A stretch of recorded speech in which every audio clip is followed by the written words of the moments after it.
ഇന്ന് നമുക്കൊരു അങ്കമാലി മാങ്ങാക്കറി ഉണ്ടാക്കിയാലോ. അതിനാവശ്യമായിട്ടുള്ള ചെറിയുള്ളി അരിഞ്ഞത്. ചെറിയുള്ളി അരിയുമ്പോൾ നല്ല തളിര് പോലെ അരിഞ്ഞെടുക്കണം. ചെറിയുള്ളി നമുക്ക് ചട്ടിയിലേക്ക് ഇട്ട് കൊടുക്കാം.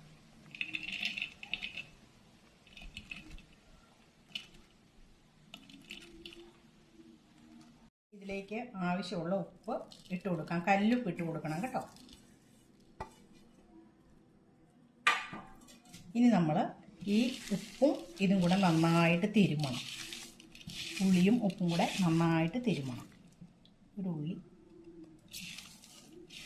1-2 ഉള്ളികൾ പൊളിക്കാത്തത് ഇതിൽ പെട്ടിട്ടുണ്ട്. അത് നമുക്ക് മാറ്റി വയ്ക്കാം.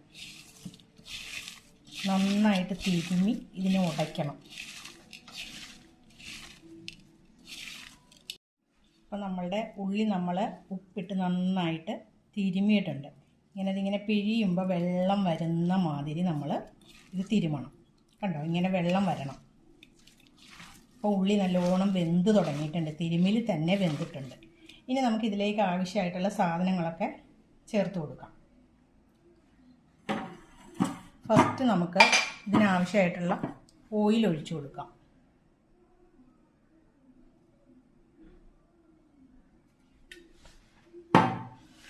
പിന്നെ നമുക്ക് ഒരു ലേശം വിനിഗർ,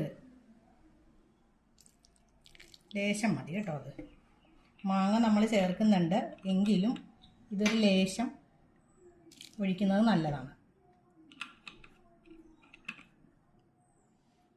പിന്നെ നമുക്ക് ഇതിലേക്ക് ആവശ്യമായിട്ടുള്ള മഞ്ഞൾപ്പൊടിയാണ് ഇടേണ്ടത്. മഞ്ഞൾപ്പൊടി. പിന്നെ നമുക്ക് ഇതിനാവശ്യമായിട്ടുള്ള മല്ലിപ്പൊടി. ഒരു ഉള്ളി കുറവായതുകൊണ്ട് കുറച്ച് മല്ലിപ്പൊടി മതി. 1 സ്പൂൺ മല്ലിപ്പൊടി.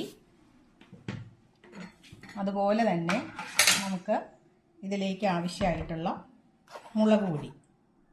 അതൊരു ലേശം ഇട്ടാൽ മതി. ഒരു കളറിന് വേണ്ടി മാത്രം, ചെറിയ കളറ് അതിന് വേണ്ടി മാത്രം. ഇനി നമുക്ക് ഇതിലേക്കുള്ള ഇഞ്ചി, കറിവേപ്പില, പച്ചമുളക്, ഇത്രയും സാധനങ്ങൾ ചേർത്തിട്ട് നമുക്കിത് നന്നായിട്ട് ഞെരടി ഇതിലേക്കെല്ലാം നന്നായിട്ട് മിക്സ് ചെയ്ത് നമുക്ക് എടുക്കണം.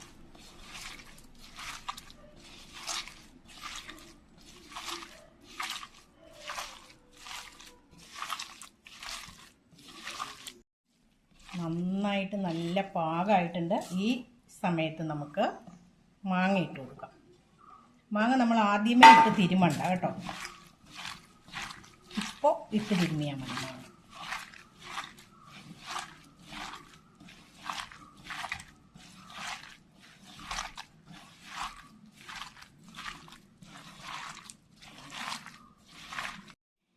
ഇനി നമുക്ക് നമ്മളുടെ ഈ നാളികേരത്തിൻ്റെ ഒരു 2-ാം പാലുണ്ടല്ലോ, അത് നമുക്കിതിലേക്ക് ഒഴിച്ചു കൊടുക്കാം.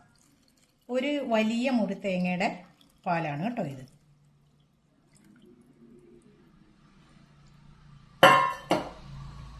ഒന്ന് നമുക്ക് കൈകൊണ്ട് തന്നെ ഇങ്ങനെ ഇളക്കി അതിൻ്റെ ഉപ്പൊക്കെ നമുക്കൊന്ന് നോക്കാം.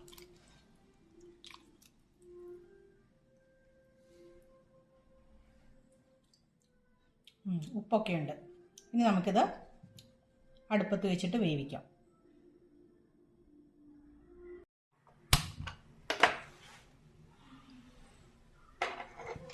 നമ്മളുടെ കറി അടുപ്പത്ത് കയറ്റിയിട്ടുണ്ട്.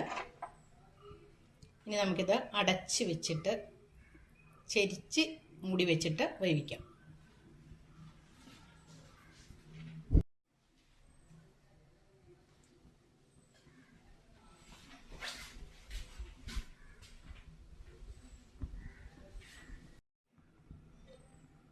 തിളച്ചിട്ടില്ല, തിളയ്ക്കാറാവുന്നതേ ഉള്ളൂ കേട്ടോ.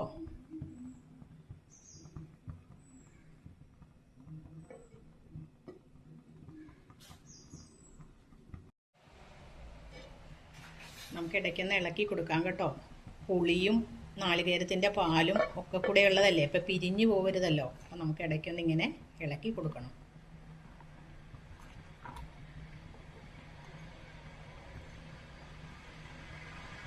പാല് പിഴിഞ്ഞെടുക്കുമ്പോൾ നല്ല പച്ച തേങ്ങയുടെ ആയിരിക്കണം കേട്ടോ, എങ്കിലേ നല്ലതായിട്ട് പാലുണ്ടാവുള്ളൂ. നല്ല കുറുകൻ പാലൊക്കെ കിട്ടണമെങ്കിൽ നല്ല പച്ച തേങ്ങയായിരിക്കണം.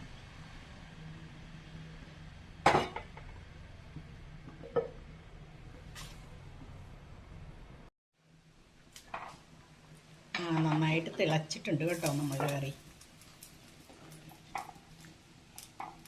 ഇടയ്ക്കൊന്നിങ്ങനെ ഇളക്കിയൊക്കെ കൊടുക്കണേ.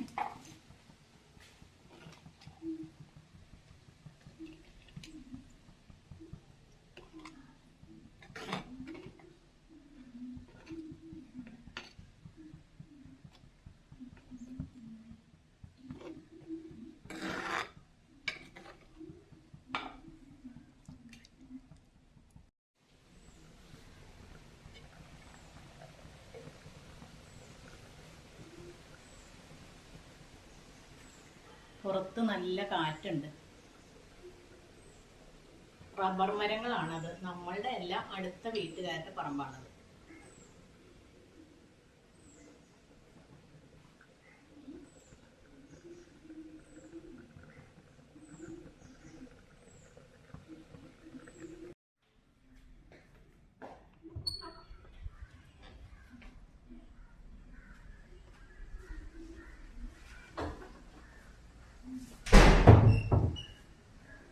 കറി റെഡിയായി വരട്ടെ. അപ്പോൾ ആ സമയത്ത് നമുക്ക് കുറച്ച് സമയം പുറത്തിരിക്കാം. പുറത്താണ് നല്ല സുഖം, നല്ല കാറ്റ്.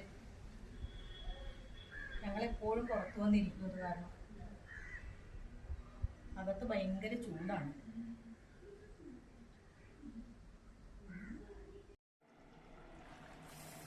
നമ്മളുടെ കറി നന്നായിട്ട് കുറുകി വന്നിട്ടുണ്ട്, വറ്റി കുറുകി വന്നിട്ടുണ്ട് കേട്ടോ. ഇതാണ് കറിയുടെ പാകം.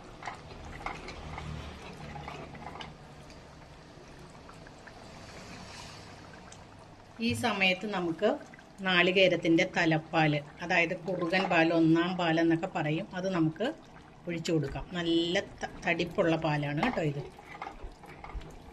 ഈ പാൽ ഒഴിച്ചു കഴിഞ്ഞാൽ പിന്നെ നമ്മൾ കറി ഇങ്ങനെ തിളപ്പിക്കണ്ട.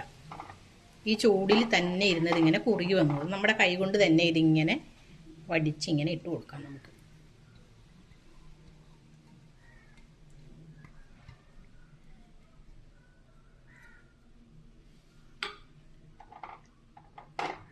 ഇനി ഈ ചൂടിൽ, നല്ല വെട്ടി തിളയ്ക്കണ ചൂടിലേക്കാണ് നമ്മളിത് ഒഴിച്ചു കൊടുത്തത്. അപ്പോൾ ഈ ചൂടിൽ തന്നെ ഇരുന്നത് ഇങ്ങനെ നന്നായിട്ട് കുറുകിയിരുന്നത്. ഇനി തീ കത്തിക്കുകയേ വേണ്ട. ഇതാണ് അങ്കമാലിക്കാരുടെ സ്വകാര്യ അഹങ്കാരമായ അങ്കമാലി മാങ്ങാക്കറി എന്ന് പറയുന്നത്.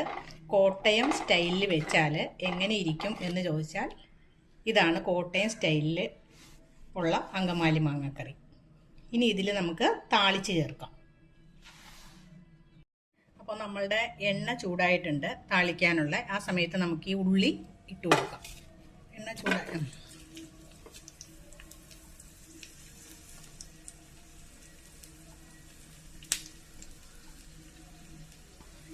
ഒരു കാരണവശാലും കടുകിടരുത് കേട്ടോ ഈ മാങ്ങാക്കറിയിൽ.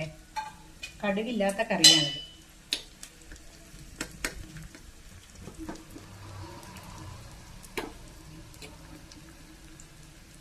ശരിക്കും മൂത്ത് വരട്ടെ. വേപ്പില ഇട്ട് കൊടുക്കാം നമുക്ക്.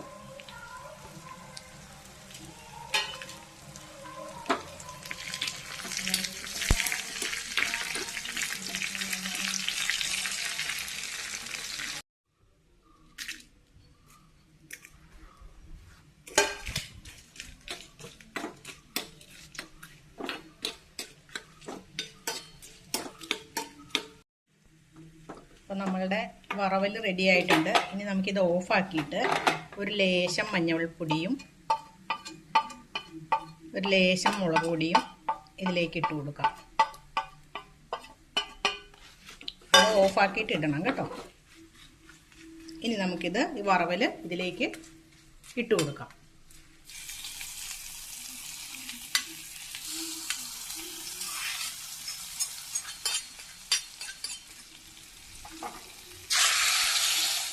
ഇതിങ്ങനെ ചെയ്യണം കേട്ടോ. ഇത് നല്ല ടേസ്റ്റാണ് കറിക്ക് ഇങ്ങനെ താളിച്ച ചട്ടി കഴുകി ഒഴിക്കുമ്പോൾ. ഇനി നമ്മൾ ഇത് അനക്കരുത്. അനക്കാതെ തന്നെ നമ്മൾ ഒരു 5 മിനിറ്റ് മൂടി വയ്ക്കുക. 5 മിനിറ്റ് കഴിഞ്ഞിട്ട് നമുക്ക് ഇളക്കാം. അപ്പം നമ്മളുടെ കറി റെഡി ആയിട്ടുണ്ട്. വറവലൊക്കെ നമ്മൾ ഇളക്കി എല്ലാ വശത്തേക്കും ആക്കിയിട്ടുണ്ട്. നല്ല ടേസ്റ്റുള്ള കറിയാണ്. ഈ കറി എല്ലാവരും ഉണ്ടാക്കി നോക്കണം. സൂപ്പർ കറിയാണ്.